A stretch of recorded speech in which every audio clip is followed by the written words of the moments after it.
What is going on, everybody? Welcome to the NBA Live Before Lock show presented by Yahoo. I'm Eric Lindquist, excited to be talking some NBA in the middle of this glorious, and I do mean glorious for me, football game going on here. Rams just putting the beat down on the Buccaneers. I'm enjoying it. Hopefully, some of you all out there are. One guy that's sad. It's sad because I don't want to introduce the show this way, but I know he's not happy about it. It's at Matt LaMarca. At least he's here to talk some NBA, which I know he knows. How you doing, my dude? Yeah, I'm okay. This game isn't going my way, but we made out okay yesterday on the 49ers. And we did. I'm hoping that the Bills can take care of business tonight against the Chefs. So I've still got some things to look forward to here. Is there a reason we went there? The Chefs? Yeah. There was like an old Snickers commercial or something. And it was like, you're not focused when you're hungry was the tagline. And it showed the guy who was painting the end zone. Mm-hmm. And he forgot the I. He called them the Chefs. Oh, I didn't know that. Ever since then, I've called them the Chefs. This could be like Spider-Man, where it's alternate universes and things are happening. and maybe Doctor Strange is a part of this. I do not know. All I do know is that for 58 minutes here, and I do mean 58 minutes because I'm getting off to adjust to make sure my lineups are perfect for that last half hour. And also Terry and Emac, half an hour NBA or NFL showdown show coming up after us. But 58 minutes, you guys get us here for NBA. So we're going to just get right into it because there's a lot to cover. Not all the time you get a 9-game slate on a Sunday with NFL going on, but with fewer games, I suppose that's going to be kind of a recurring theme here as we round out the season. Matt, what piece of news are you waiting on the most that's going to shape your lineups the most? What piece of news am I waiting on the most? It's a good question, Eric. And you're welcome. Are you one that I have an time? Answer of. It's one that I have an answer for. Of course. I ask you this question at the start of every damn show. You'd think you would know it was coming. I did. I'm 100% prepared for it. Oh, okay. Rudy Gobert, I suppose, is the biggest. Would be a great start. Here. He's questionable. You've got Kevin Huerter is questionable. Mm-hmm. Other than that, there's not a ton of names. You've got the Grizzlies with Steven Adams and Brandon Clark questionable, so that could leave them without a couple of their usual front court contributors. So even though there's a ton of games, there's not a ton of like big news to monitor. I think those are some of the biggest. Yeah, those are the two, because Xavier Tillman would automatically, if you get both of them ruled out, become my highest owned player at 3,100. And center, per usual, on a slate where you have Jokic and Embiid, is loaded at the top end. And there are tons of ceilings that you're going to want to pay up for. But no Adams and no Clark would mean Tillman starting and would mean him having to play a lot of minutes. Jaren Jackson Jr. has played the 5 quite a bit, but I think in this spot for Memphis going up against Dallas, where Porzingis, there's a number of routes that they could possibly have. Matt Stafford 1-yard run. Oh my God. We are so going to this is a glorious, glorious day.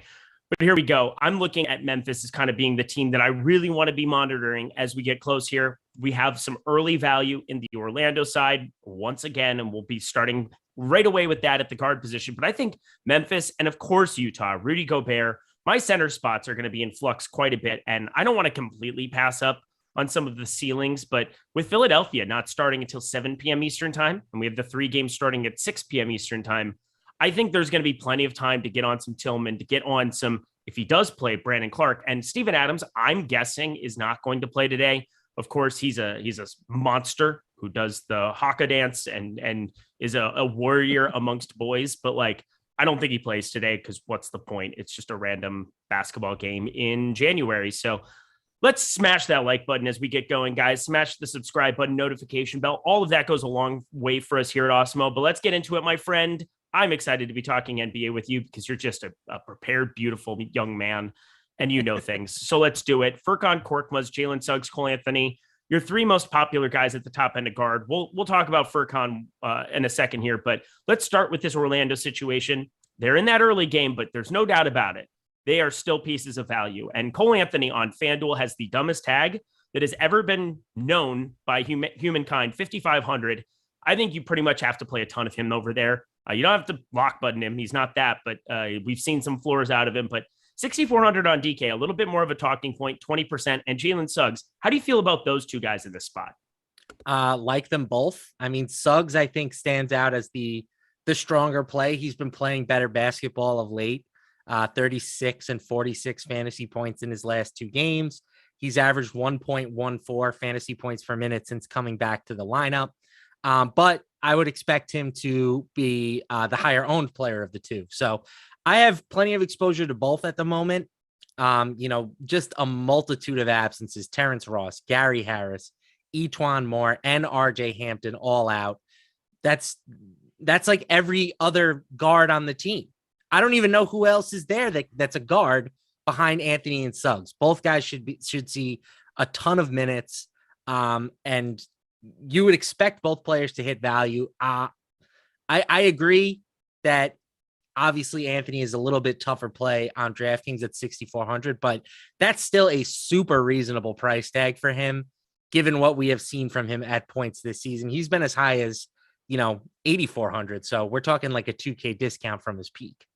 Yeah, we got this starting lineup a long time ago. And yeah, everybody after last time with the Magic starting lineup, you don't know what I'm talking about. But on Friday, people really pointed out that I didn't know what that was immediately when we started the show. But Anthony Suggs, Franz Wagner, Carter Jr., and Bamba. So Carter Jr. back in that starting lineup.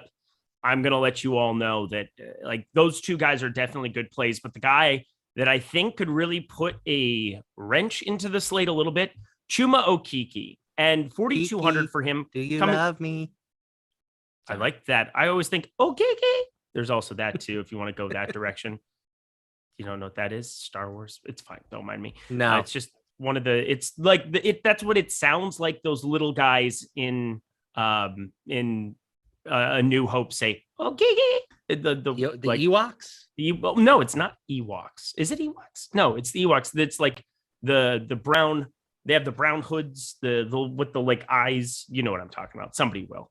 But that's what it sounds like. Those are the Ewoks. That's not Ewoks. No. Ewoks are in the Return of the Jedi. It's the different ones. They have the brown hood. It's completely different. Whatever. On Tatooine. You have to Google it, find it out for me, because I can't think of the name right now. Also, if you haven't watched the Book of Boba Fett, hot fire. But Chuma Okeke could play a ton of minutes here in this spot. We have him projected for around 28. He's coming in with 0 ownership, like 7% on this slate. There's one piece of value that I'm going to jam here in this spot. I would assume Jaylen Suggs is pretty hard to get away from completely. And I think Cole Anthony on FanDuel, impossible to get away from at that number. But I really like Chuma Okeke as somebody who's going to have to play some shooting guard / maybe. I doubt he has to handle a basketball, because I can't imagine Suggs and Anthony, not one of them is going to be off the floor when the other one's on. You know what I mean? Like, that's just not going to happen. But Chuma Okeke is going to play a ton of minutes. What do you think about him as kind of like an untapped piece of value? Of course, that's jumping a little ahead, but talking about this Orlando team with its early value, I think that he's kind of a guy that I'm giving a boost to quite a bit today. Yeah, I think that's fine. I mean, just from a pure math perspective, right? 0.81 fantasy points per minute this season. If you're going to give him 30 minutes, that checks out to me, even if you don't want to factor in any like additional usage or ball handling responsibilities. I'm more inclined to give those to Franz Wagner anyway. I think he's like the more logical candidate to take over some of those playmaking responsibilities. But yeah, I think this Magic team, it's just, it's very shorthanded, and we have to kind of pay a lot of attention to them. I think Wagner for me is the preferred next guy behind the two guards, but he's a little bit more expensive and he's going to catch more ownership. So your points on Okeke are very reasonable. Oh, thank you. Well, I stole them from the Boom Bust tool, which you guys can do too. That way that when you're on shows, you can sound smart, like you know what you're talking about. But Chuma Okeke was a guy that was just kind of vaulting up a lot of leverage earlier in the day. He's 4,200. It just refreshed it 23 seconds ago, an update. 1.1% leverage still kind of going there. For me, it's 4,200. It's cheaper. Allows me to kind of still wait for some of those big pieces of news. We have obviously Rudy Gobert. I really like looking at Memphis, and I have kind of a Xavier Tillman plan in effect. I think you all should too. That being said, now that I've said that, you're going to have Brandon Clark and Steven Adams ruled in. That's just kind of how this game works. But the rest of the guard position, there's another piece of value that we're kind of waiting on whether it's going to exist or not, and that's Patrick Beverly. Now, Anthony Edwards is 7,100. That seems like one of the lowest tags we've seen on him all season long. And I think that that's going to make him popular regardless of Patrick Beverly news. I don't know if he opens up a whole lot for me from the Minnesota side, other than maybe securing an extra couple minutes for Jaylen Noel and might bring him into play. But what do you think about Patrick Beverly at 4,400 on DraftKings in the event that he's ruled in? I like him quite a bit at that price tag. 1.13 DraftKings points per minute over the past month. And this is just like the clear, hands down best matchup on this slate, right? You've got a total of around 236 points. The Timberwolves lead the slate with an implied team total of nearly 120 points. Like, they're clearly a team that you want to have exposure to today. And Beverly is just not that expensive, right? We've seen him. He was priced literally at 5,500 2 games ago. He's down to 4,400 for, I guess, because he got hurt, right? Sorry, that's rough, Patrick. That's all it takes for your price to get cut these days is you have to turn an ankle. So yeah, if he plays, I have zero qualms about firing him up at 4,400. Okay, good. Well, we're on the same page there. He's just kind of been a different dude when he's played this allotment of minutes for this Timberwolves team. Kind of an important piece for them just from a real life basketball perspective, but he literally has averaged 1 fantasy point per minute on the dot this season. So that is something that's intriguing at 4,400. I would project him, if he's in, around 30 plus. That would be a really, really nice piece of, and he gets also the bump. People are hand building, people are watching NFL, people are building Showdown, and I don't blame them. I'm going to be doing the same damn thing. But if you're paying attention to news, this is the kind of slate that you can really capitalize on. You can really, really find some massive edges. And I think Patrick Beverly, we haven't projected 28 minutes. I think that that's a great conservative projection. But if he gets ruled in, I'm going to want him in more lineups than 16.7% of the field. You can count on that. Plus, gives you some swappability to whatever happens with Utah later in the day. You can kind of mix and match your lineup. So I've given him a boost. I'm happy to be riding with him. Rest of this position, a lot of Miami pieces that are kind of jumping to the forefront. I really find it hard to decide between Gabe Vincent and Max Strus. Therefore, I'm really just not getting to either of them. I think that they kind of are diluted kind of there in this spot. There's some other intriguing spots for Van Vliet on the top end, I suppose. We can kind of go that direction. There's some massive ceilings. Who are some of the higher price studs at guard that you're paying for? Yeah, I think, certainly the top end is not expected to garner much ownership today, which is interesting to me, right? You've got James Harden, Steph Curry, Luka Doncic, Trae Young, DeJounte Murray. All of those guys are projected for 9% ownership or less on DraftKings. So I'll have a little bit specifically of Doncic. He's just a guy that I think you always kind of want to have exposure to when he's going to be overlooked. But Ja Morant is like the first guy up that's really getting a significant interest from the public. And it's hard to not like him with the Grizzlies' current situation. They've been playing pretty shorthanded of late. They're going to be without Desmond Bane and Dylan Brooks and Kyle Anderson again today. And Ja has just kind of been crushing with those guys sidelined. 67 fantasy points 2 games ago, 56.5 last game. I think Ja is just too cheap at 9,600. When you look at, like his boom score compared to the rest of these top point guards, it's just significantly higher.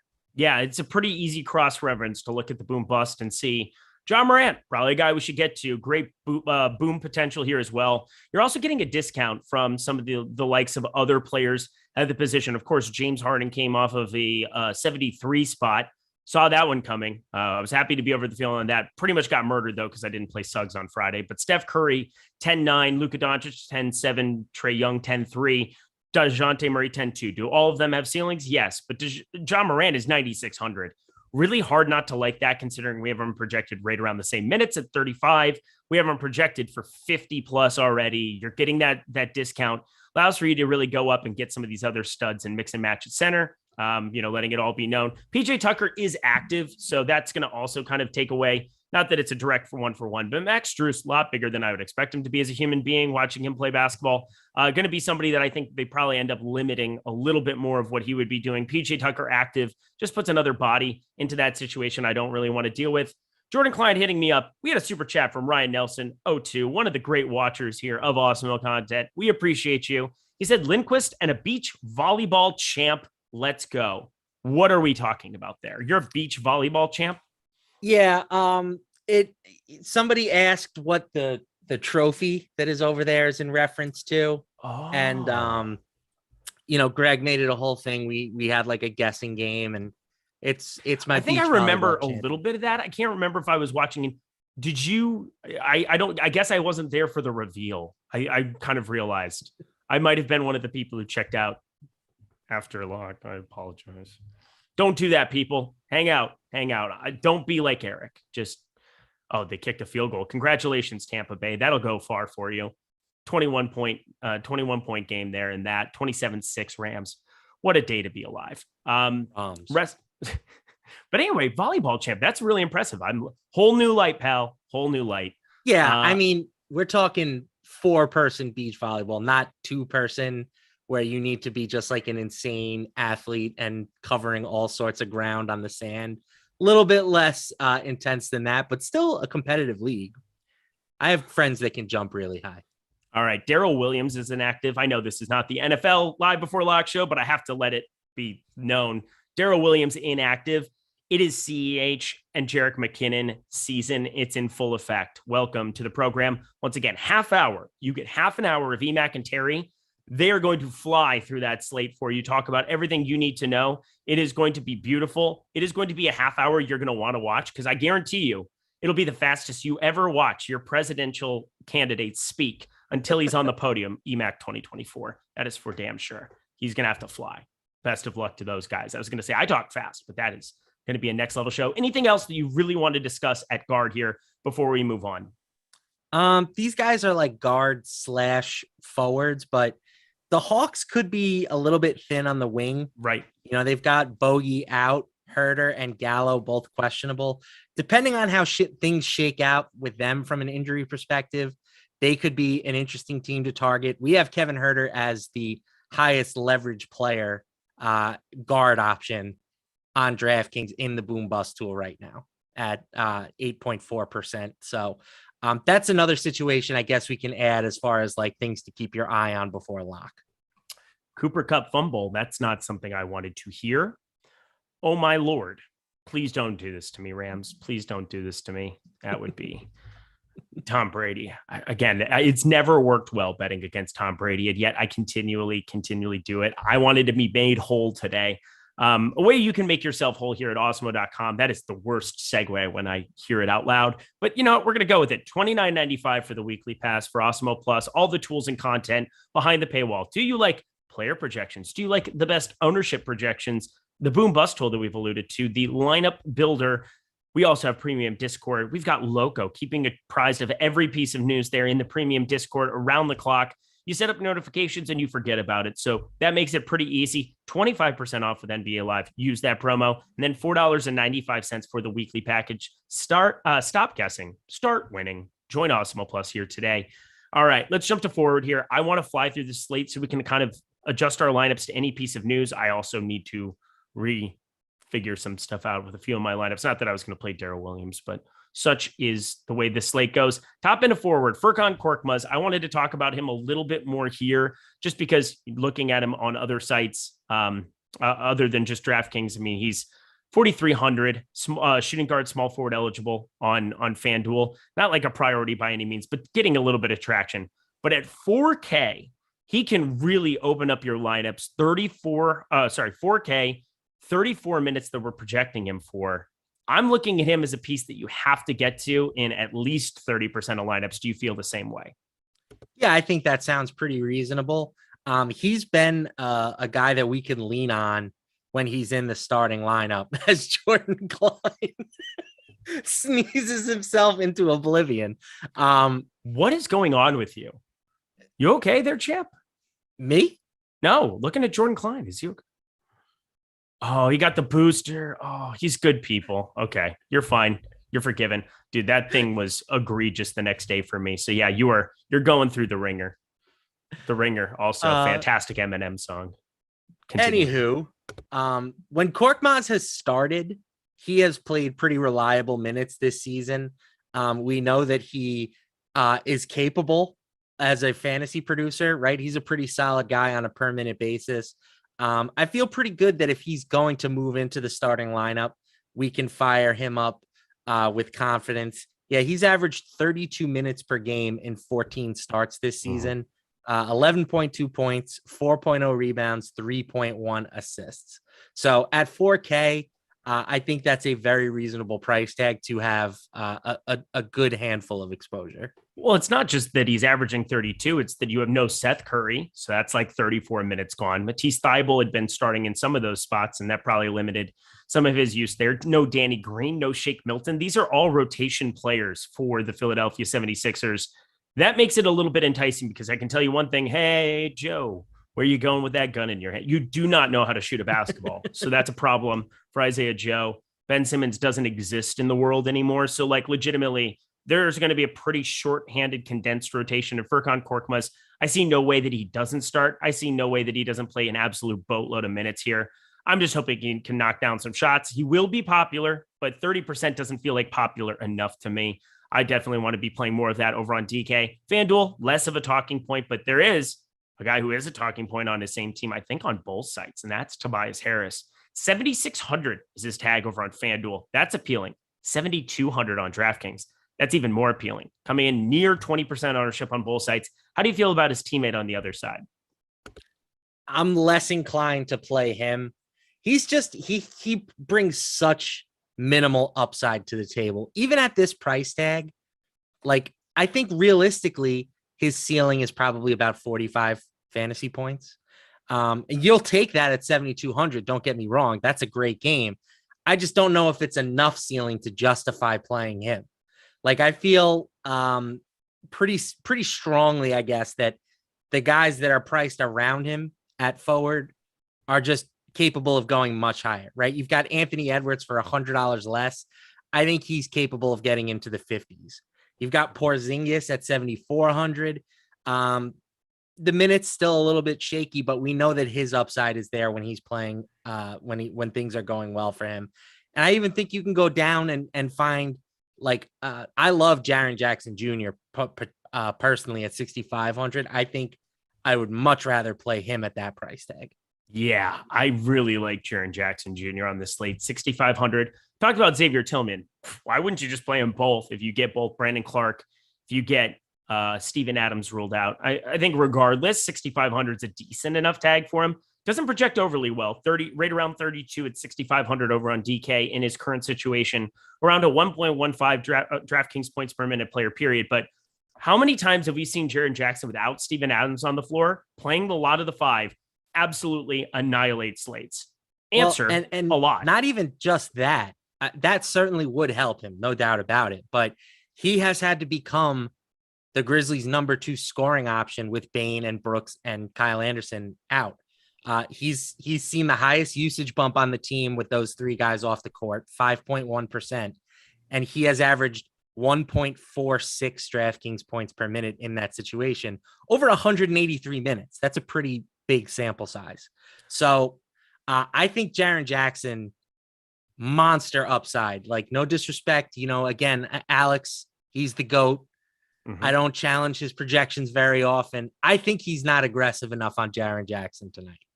I would agree in the fact that, but here's the thing. I think it's probably the correct projection, assuming the news that they're both in. There's just such a range of outcomes for his projection based on what you think Clark and Adams' status is. So not only that, here's the thing. Steven Adams mutes his rebounding rate in a very, very real way. I'm going to pull up some of those rates here so I can kind of speak to them. What happens is I end up flying through. When you're hosting a show, it's hard to let, Add More Funds. Shout out to them. They do a great job of putting an NBA product together that I really like to consume and enjoy very, very quickly here. But I go to the rebounding rate and total rebounding rate on the floor. Steven Adams, 19.3%. Second on the team, Brandon Clark, 14.1%.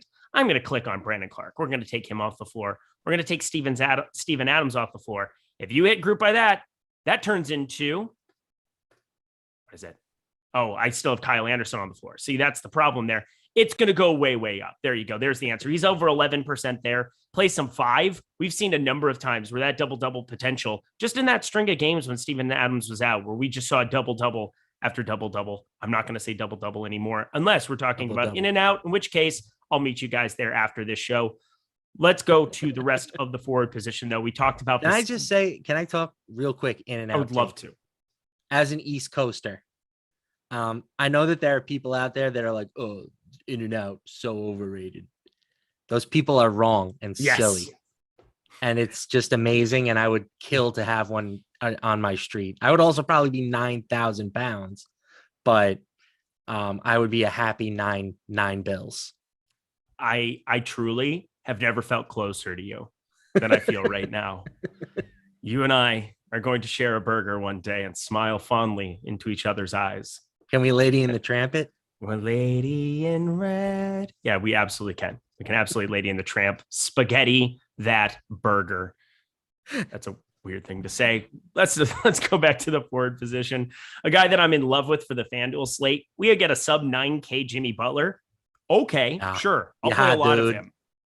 What? You love him. That's my Boston accent. Yeah, dude. Yeah, kid. Sometimes when I work with the DraftKings guys, that slips out. So it's into my vernacular now. Love Jimmy Butler at less than 9K. Go. Yeah, see, we're just going to get along with everything here today as well. Here's the guy that I'm maybe the most uncomfortable with. It was pretty easy to play him at 3,800. He put up 34.5. He's pretty popular here today. His name's PJ Washington. He's 4,300 and he's garnering a lot of attention. 18% on a 9-game slate with lots of news still waiting in the wings.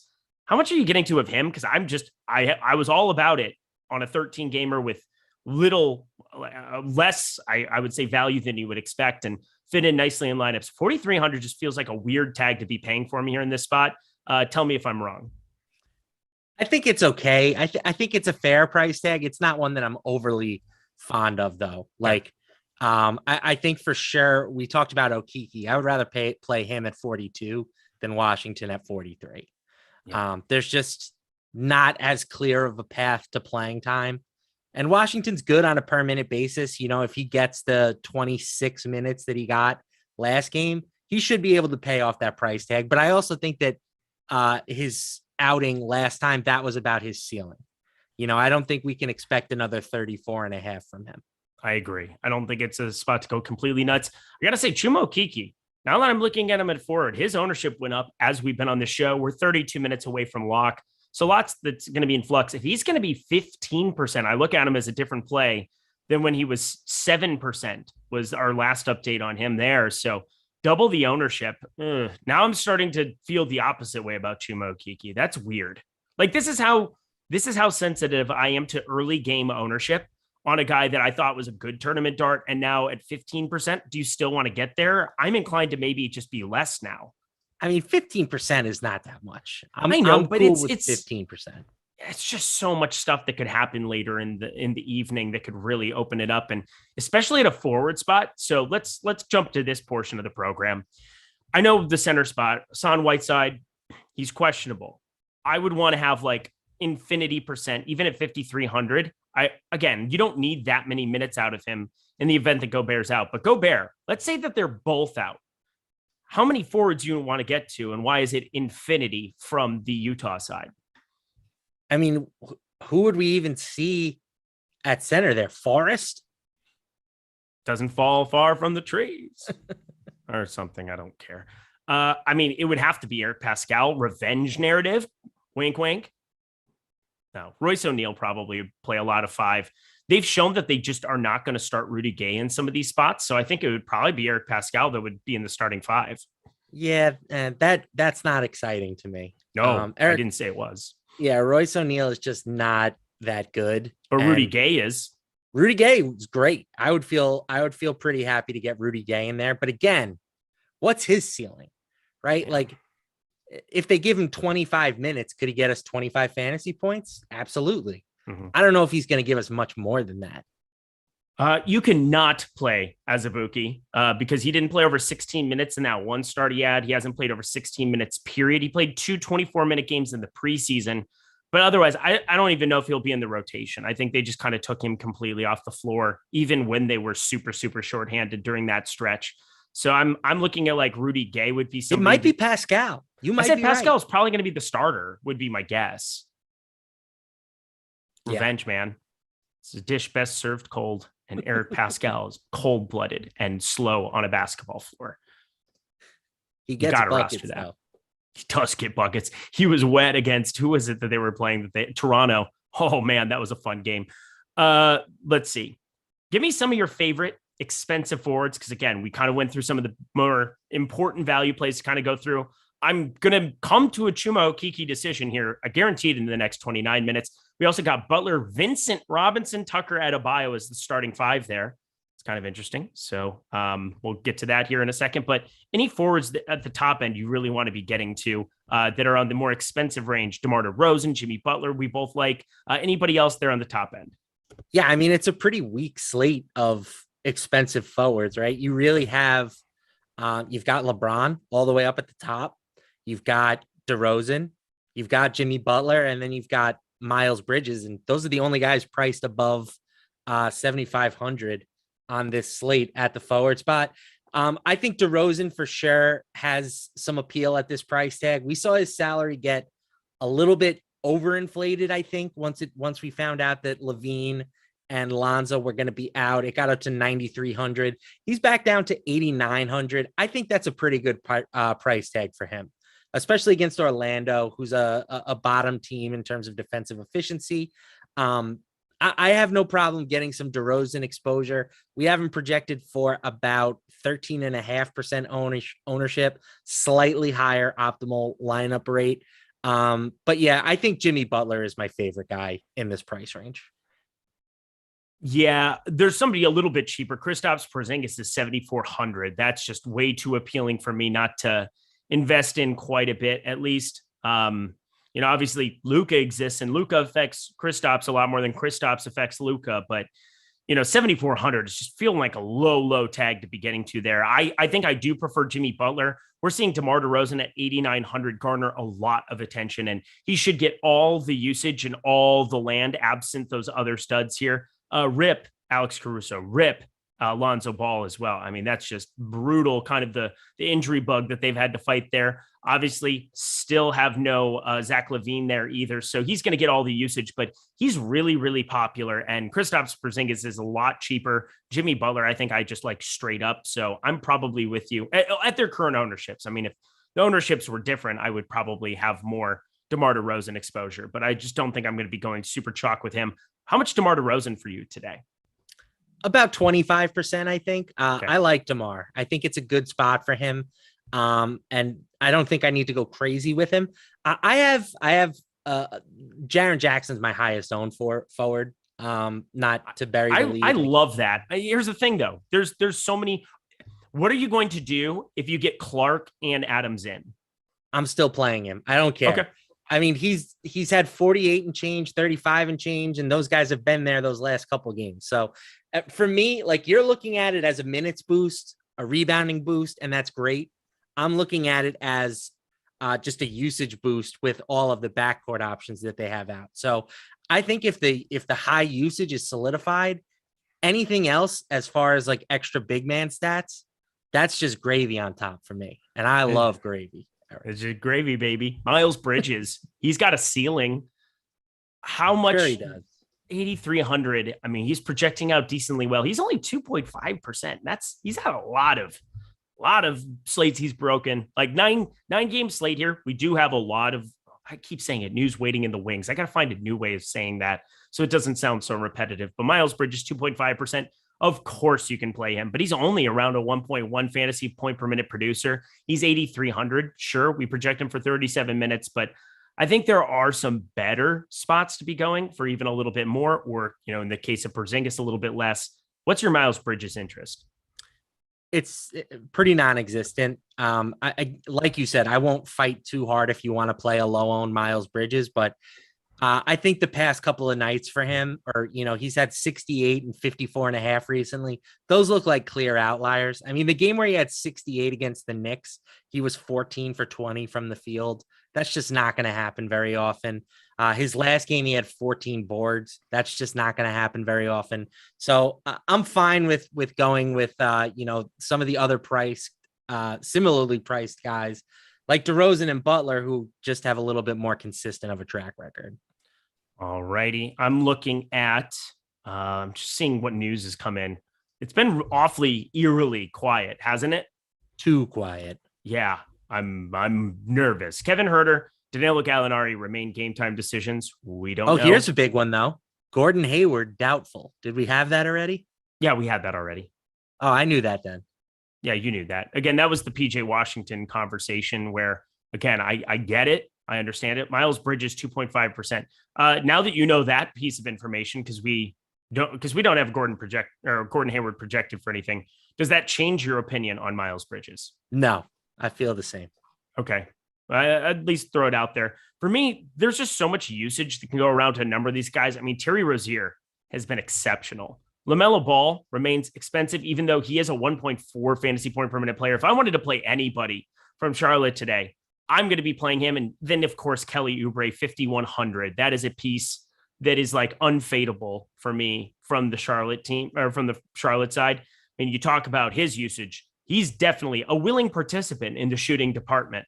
Nearly a fantasy point per minute guy. Kelly Oubre, play lots of him. Would you agree? Yes. That's the piece of Charlotte that I think you want the most of.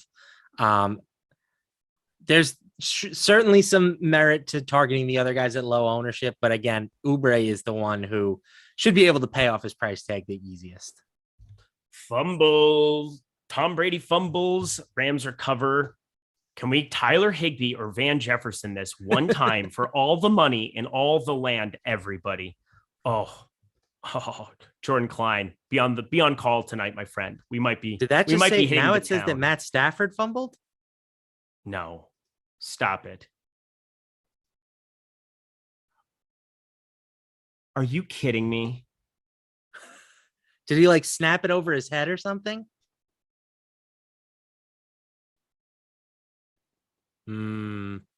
Why are they in shotgun?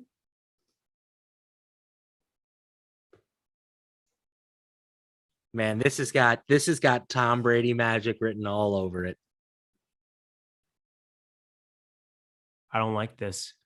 Oh God, now Gronk is going. This is just 22 minutes, y'all. 22 minutes. Again, I have some lineups tonight. All right. If Lenny Fournette scores again, I don't care. Like, I'll be okay with it. He was sub 20% on the 4-game DK slate, which was just like, I did not understand that.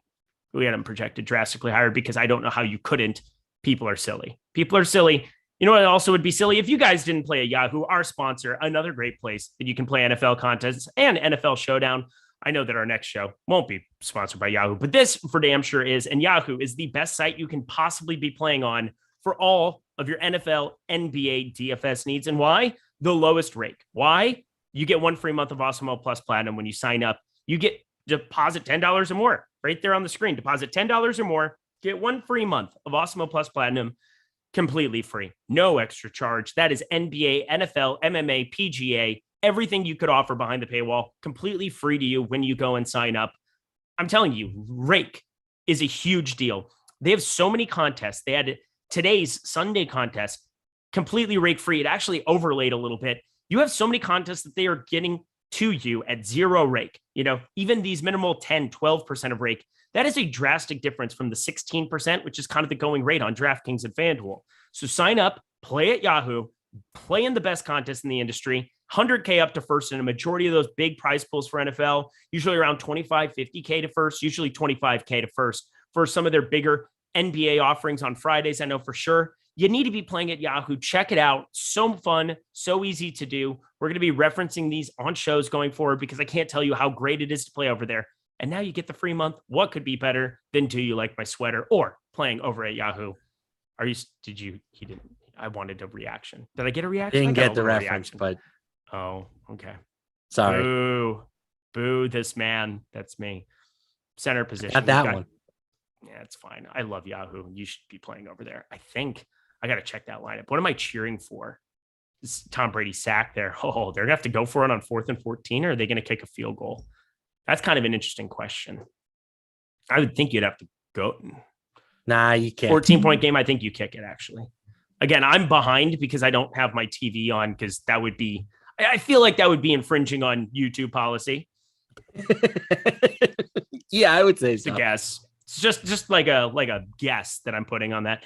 But let's go to the center position, where, once again, a lot of my center spots are going to be taking up later in the evening here as things are going on. We have Nikola Jokic and Joel Embiid on the top end. This is probably the closest that I've ever projected them, and it's still 10 points towards Nikola Jokic. I'm going to get to a lot of him regardless on Xavier Tillman and Rudy Gobert news. Are you as well? Yeah, always Jokic. Always Jokic. Always slate. Jokic. Yep. Always Jokic. He's projected for 11.5% ownership. Jordan is reacting. Something happened. I always am going to be overweight on Jokic if he's only projected for 11.5% ownership. It's just how it's going to be. Joel Embiid playing some great basketball at the moment. He's got 90 points over his last 2 games. You posted a 55.5% usage rate the other night. Yeah, I don't care. I'm still playing Nikola Jokic. He's too good to pass up. Too good. Too big to fail. Are we gonna, for my finance people out there? Woo. Yeah, let's bail him out.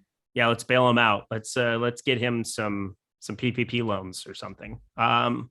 It's hard to not play Nikola Jokic. Every single slate he appears, he's going to be the highest projected guy by a landslide. Just about every single slate. 1.82 fantasy points per minute on a season is just, that's Giannis-esque. And the difference is that he has to be on the floor all the time because the cast around him is no good, as opposed to over in Milwaukee. Supporting cast, confirmed good, can win basketball games on their own there. But yeah, on this slate at the center position, 10-point difference between him and Embiid. You could maybe get to some of them each there, but James Harden is probably somebody that I'm still 11-7 going to get to a little bit of him here against Minnesota. That kind of always is going to exist on every single slate here with no Kevin Durant. You can play some Kyrie at 9,400. You can play some James Harden there, 11-7. 2 guys. We can't talk about everything in 1 hour show, but I definitely want to be getting to those. And if you guys have questions, fire them up. We're going to have some time to go through it. I want to make sure we can react to any kind of news. And, obviously the NFL is going on. Definitely something we want to be reacting to as well. But other than those 2 centers at the top end, if Rudy Gobert plays, I find it hard not to want to get to him. He's projected for under 1% ownership.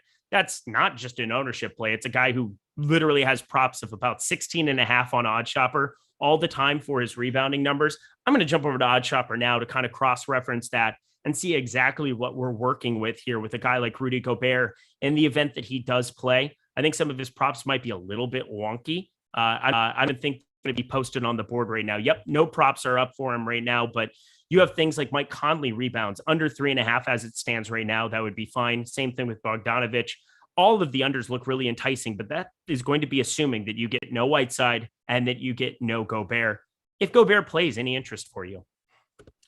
Yeah, a smidge. The guy is really good at catching the ball near the hoop, putting it in, getting rebounds, blocking shots, stuff that you would ask a traditional center to do. And he's had 47 DraftKings points or more in 4 straight games. The matchup against the Warriors isn't great. Golden State, when they're at their best, have the tendency to run opposing centers off the floor, but they also play small. So if Gobert can stay on the floor, he can flourish in this matchup. The problem with him for me is I just think Nikola Vucevic is a better play, and he's only $100 more. So there was a flag on a personal foul, unnecessary roughness, but it was a dead ball foul, and it was between downs. So the Rams get the football back. Thank you, Jesus. All right, 27-13, 12 minutes left there. I don't have to go storm Tampa Bay. There's a joke there somewhere. It's always going to be too soon. It's never okay. I also talked about Xavier Tillman. I guarantee you, nobody's going to talk about Xavier Tillman, but that is the guy you need to have a plan for. It sounds stupid. It sounds insignificant. It sounds ridiculous, but have a Xavier Tillman plan in effect at 3,100 on DK. Would you agree with me there? Yeah. Absolutely. I mean, we're talking a team that might have like 3 big men tonight. So, yeah, if Tillman's going to start, you definitely want to give yourself some outs to get to him. 0.95 fantasy points per minute on the season, 3,100. Sounds like a great value play to me. I just love when we're in agreement. This is just the easiest show that I do all week long. The entire rest of the time would be, no, Eric, I'm not sure. I don't know. Xavier Tillman. I don't know if he would start. Might be Tilly. Yeah, it might be. I don't care. Xavier Tillman would have to play. He's terrible. Can we just accept that? God, he's so useless. 0.7 fantasy point per minute rate. So he's not good in that regard. He gets these random minutes in spots. He's had 3 starts in his last however many appearances, but then he hasn't been in the rotation for 2 weeks. He was in health and safety protocols, but he didn't end up playing on Friday. I really don't know. He's terrible. I would be very disappointed if it wasn't Tillman. Let's continue here. Any other centers that you really want to get to on the popular end in bulk? We've got guys like Vooch, 17.7%. We got PJ Washington, he's power forward eligible. Bam Adebayo. We both like Jimmy Butler. How do you feel about Bam against this Lakers defense that is, what's the word? Oh yeah, atrocious. I love Bam, one of my favorite players in the league. I don't know how I feel about him at this price tag, considering that he's playing like around 32, 33 minutes. He can provide value, but again, like I'm just looking at Nikola Vucevic at 91 and he seems like a better play. I also, to go to your guy, Mo Bamba. How do we feel about Mo Bamba at 5,400? Mo Bamba, no problems. No. Never again. Well, here's the thing. I got so much garbage about this guy. You know what happened? He didn't end up optimal. You know what also happened? Nikola Jokic put up 93 and I was just fine. Like Joel Embiid put up 70 plus. Like life was just fine without Mo Bamba in it. I'm kind of making a joke there, but 5,400 is fine. Problem is Wendell Carter is now starting. And, we got this little, he was on the kiddie bike, they had the tricycle and now they took off the training wheels and Wendell Carter is back to doing his regular thing, which is starting after the one game, played 19 minutes against the Lakers. Now, if Wendell Carter, we're assuming 27 minutes. I think there's a range of outcomes there where if he plays 23 minutes, you could definitely see some spikes to his rebounding rate. Mo Bamba would probably be all right, but he's already garnering a little bit of attention. If he wasn't double digit owned with the center slate as deep as it is, and with as much value as I want to play later in the night as there is, I would probably get to more, but I think on this slate, I'm probably just going to hit the full fade. He's not even in my player pool, 11.4%. Everybody else, you guys have fun. I'm more inclined to take other shots elsewhere. It's going to be a really stars and scrubs center slate for me. Yeah. And it does. You look at the game log and it's like, he had 49 DraftKings points 2 nights ago, but that might be the flukiest game in NBA history. He was 7 for 8 from 3-point. That's exactly. Yeah. Robert just asked, Eric, why are you so salty? Well, because Mo Bamba went 7 for 8 from 3. I'm allowed to be salty in that situation. Like, come on. So yeah, you normalize that and it's just, it doesn't seem like there's all that much upside in there. If you think you can make 7 3-pointers again, sure. But I think you've talked me off of Bamba for the slate. If there's anything that I did well for you, it's that I talked you off of a 60-point explosion Mo Bamba today. You're welcome, baby. You're welcome. I'm joking slightly, but yeah, it's just not something I'm going to go to. That's going to be kind of the center slate. Again, there are so many other guys that exist like Vooch. We could go on and on. I think he's a good play. He's 9,100. He's popular. I think that makes me more inclined to go to Jokic, to Embiid, some of those guys. Yeah. Revenge. He's on a better team in a better situation, making the same amount of money, and he doesn't have to live in Orlando. So I think it's a win all the way around for him. Wow. You're not a Disney Chicago guy? Against Orlando. Let's not. I'm a warm weather guy now here in LA myself, but we pay taxes out the wazoo. No state income tax in Florida. That's definitely one thing going well for him there. If you want to know why the big 3 worked, that's my little theory is, making 20 mil a year down in Miami, a little bit better than making 20 mil there in old Los Angeles. But looking at Vooch, how do you feel about him on this slate? He just kind of feels like a forgotten guy for me. I've said 3 times that I really like Nikola Vucevic at 9,100. Good. I'm glad that I wasn't listening. It's fine. There's a couple things going on. I don't know if you noticed, but I'm happy. But to get to a little bit, I'm just saying, feels forgotten a little bit to me. I'm going up to the ceilings, and there you go. That's the end of that. I promise you matter more to me than what I just displayed there. That's fine. Guys, we've got 10 minutes to go. Get your questions in. Again, we talked about Odd Shopper. We talked about Yahoo. We've talked about all of the great tools and content here at Awesemo Plus. We also have great analysts like Matt LaMarca. Fire up some questions here for him. Thoughts on Cat tonight? That would be another center question. Matt LaMarca, how do you feel about Cat? I'm happy to see that his price has like come back down to reality a little bit. I've been saying all year that I don't understand why this guy continues to be priced over 10K. He just hasn't paid off a 10K price tag basically all year. So now that he's down to 9,300, I think we can start to consider him again. And I do like the Timberwolves tonight, given that matchup versus Brooklyn, highest implied team total on the slate. But I still think 9,300 is high for Towns, given how he has played this year. He really hasn't displayed much upside for more than 50 fantasy points. So I think the salary even has room to come down a little bit more. Yeah, I will say he gets a Brooklyn matchup, confirmed front court that is a bunch of Cat should be able to destroy in this spot. I've said that a lot in a lot of these places, but there's just other ceilings that exist here. And again, if I'm going to play Tillman all the way on the bottom end, I'm going to also be playing a lot of Nikola Jokic on 2 center sites. I'm going to play a ton of Nikola Jokic and kind of make that my bed. God, I'm getting way too much Chumo Kiki on this slate. That is going to be uncomfortable. I need to limit this garbage that is happening. I have way too much of them. Now we have them projected under 10%. This is really playing with my head. What's going on with Okiki? How about Al Horford? No. You feel any? No, I'm sorry. Wrong old Shannon Sharp. Wrong old guy. LaMarcus Aldridge was who I meant to say. Yeah, I was going to say Boston's not on this slate, if I'm thinking about it correctly. So yeah, that'd be 0%.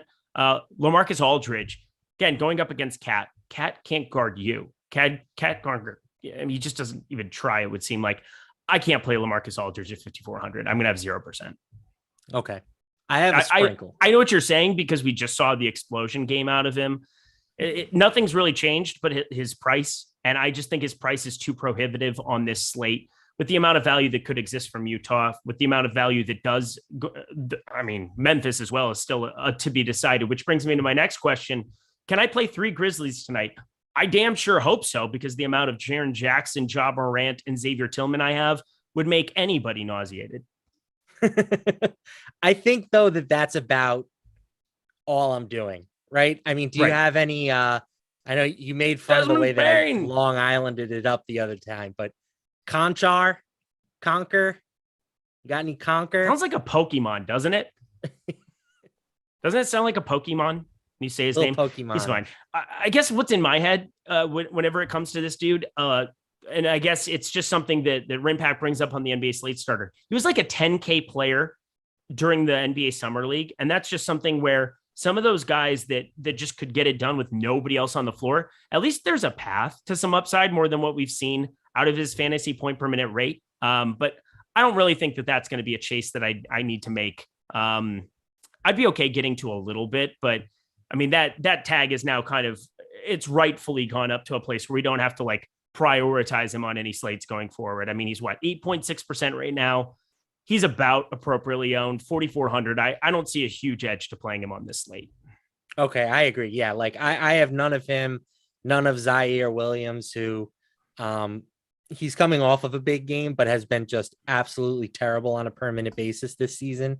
0.56 DraftKings points per minute. So even if Zaire plays 30 minutes at 3,700, I really don't care all that much. So for me, it's it's Jaren. If Tillman, if he starts, you could throw him in the mix, and then maybe a smidge of DeAnthony Melton. But that's really like the only Grizzlies that are in my player pool. Missed field goal. That's not ideal. God, they're just going to make us sweat this whole thing out. By the way, Sunday Night Baller, that thing locks in 35 minutes. There are only 2,000 entries on Yahoo out of 5.7K total. Less than half filled, 35 minutes to go. That is going to overlay. Go play that tournament now. Sorry, I'm just like choking there for a second. NBA as well. That is going to overlay here. That starts, so they don't start their slate until a little bit later, the 7 p.m. Eastern time start time. So Yahoo doing a great job giving us an opportunity to focus on our NFL lineups. And then you have that half hour mad rush that you're going to have for, post lock of DraftKings FanDuel. You're going to have that to build your Yahoo NBA lineup, 6-gamer. That's going to be a lot of fun. $15, still not even 2/3 full yet. So jump in that as well. So much to get to, but also super chats to get to. James Hay, how much Suggs is too much Suggs? DK 100 lineups. Too much. I would say anything more than 66%. Okay. I kind of like that number. That seems like a really, really good number to throw out there. I'm kind of impressed. I'm not even mad. Cody Martin. That's a guy that I think let me read the super chat first. Adam Palmer. Gordon out helps Rozier, Bridges, or Washington more, or Oubre throws my whole lineups out of whack. So I think it definitely helps Oubre the most out of everybody, correct? Yeah, I would think he sees the most significant jump in playing time. I mean, him and Washington both should get a few extra minutes, but we like what Oubre does when he's on the court more than what Washington does for the most part. Look at that. Just opted in to like the video and thank Eric and Matt for their time. Good luck. 8 game. You're the man. Appreciate you. Got something from the news guide here. We got, what is this? I'm clicking on the status. It's not popping up here. Danilo Gallinari, Kevin Huerter, both active. Thank you, News God. So any reaction to that, just don't play Atlanta peeling pieces that don't have ceilings. Yeah, that's pretty much it. I mean, Atlanta is a team. I think this Charlotte-Atlanta matchup could be a little overlooked, at least on the Atlanta side. Another game with a 235 total. But Atlanta just doesn't have a lot of pieces that you really feel like you want to attack outside of maybe Trae Young. And even he's not garnering a ton of interest. So I think they're somewhat intriguing. I still might have some Huerter shares at 5,200. I have a couple of DeAndre Hunter shares at 5,100, but like Atlanta they're a team I want to like more than I do on this slate. Mm-hmm. That's probably the perfect way to explain it. I'm also not positive about Adams or Clark. I have no idea what's going to happen with their statuses. All I know is that I would want to get to every piece that I possibly could in that front court in the event that they're both out. Anything you want to add to that? Sounds right to me. Cool. That was quick. Except Killian Tilly. Don't play him. I'm skipping the slate. My NFL lineup is getting interesting. Yeah, I've got some NFL lineups I need to look at. Thoughts on Bojan Bogdanovic, this Utah situation. I think he's like the most appropriately priced guy. He's definitely got a ceiling here as well. I don't really know what I want to do. I'm just kind of waiting in the wings for this Utah news just in the front court. And I'm going to kind of spread out some forward ownership to some of the other games as it's going on. And, hopefully we get that Rudy Gobert and Hassan Whiteside news sooner rather than later. But anything that you're planning on doing with Bojan Bogdanovic? I have zero Bojan at this spot against the Warriors, who, again, they've been a little bit leakier than we have seen from them in the past, but they're still the top team in the league in terms of defensive efficiency. I have no Utah outside of, depending on what happens at center. I don't anticipate having really any Jazz outside of maybe like just a touch of Mike Conley. All right, let's do this to round out the show. Because again, we have 5 positions. I think we're both playing a little bit more DraftKings from the sounds of it. I have 10 lineups on FanDuel, but DraftKings, do you want to go position by position and talk about our highest owned guys and let the people know who we're kind of targeting as the night goes on? Sure, that works for me. All right, my top 3 highest owned guards: Patrick Beverly, Ja Morant, Jaylen Suggs. Jaylen Suggs, 30%. Put a cap on him. I'm just going to hold hands with the field. How about you? Yeah, I have Jaylen Suggs, Ja Morant, and Patrick Beverly in that order. Look at us. Same kind of crew. There's a reason that we're good at this, and that would be it. LaMelo Ball, shout out, 25% of lineups. Shooting guard, Kelly Oubre. I have a crazy amount, almost lock button. Furkan Korkmaz, Jaylen Suggs kind of goes in there for happy hour. Who at shooting guard for you? Yeah, Korkmaz, Anthony Edwards, and Jaylen Suggs is there. I guess LaMelo would be next on that list. Mike Bazzuli, I did not see a super chat from you. Did I? Here it is. Hey, guys, any exposure to Tyler Cook? No. Under no circumstances do I want Tyler Cook. No, yes. No, thank you. Yeah, I know he's cheap. I know he's starting. He's going to play mid-20s minutes, and I think you can do better on this slate. To the small forward position we go. Furkan Korkmaz, Kelly Oubre kind of fit in there as well. Jimmy Butler, 35%. How about for you at small forward? Yeah, Jimmy Butler, Franz Wagner. Yes. Chuma Okeke. All right, Jaren Jackson Jr., Kristaps Porzingis, and hey, shout out to Tobias Harris. How we doing? Gordon Hayward officially out. Who for you at power forward? Yeah, it's definitely Jaren, number one, far and away. It is Chuma, and it is Kristaps. I have no Tobias. So all right, and center for me, Xavier Tillman, Jaren Jackson Jr. Obviously, where you can play across in multiple ways. I'll give the major one, Nikola Jokic, 45%. That's just a massively over the 8% projected ownership there. I know he's 12-2, but I think we're going to have the value if Tillman shows up to do it. Who to round out center for us here, Matt LaMarca? Triple J, Jokic, Vucci Main. All right, beautiful. We are at lock, everybody. Thank you so much to Yahoo. Thank you so much to Matt LaMarca. Any final words for the people, my dude? Enjoy what should hopefully be the best football game of the year tonight. God willing. However, Matt Stafford, hopefully he still can end up the optimal quarterback. That doesn't even mean he needs to be the highest scoring. It would be beautiful. Thank you so much to Jordan Klein behind the virtual glass. I'm getting out of here because I know we have EMAC Terry coming up here for NFL Showdown live before lock. Bills, Chiefs. You're going to want to watch it. I'm Eric Lindquist. We'll see you guys later.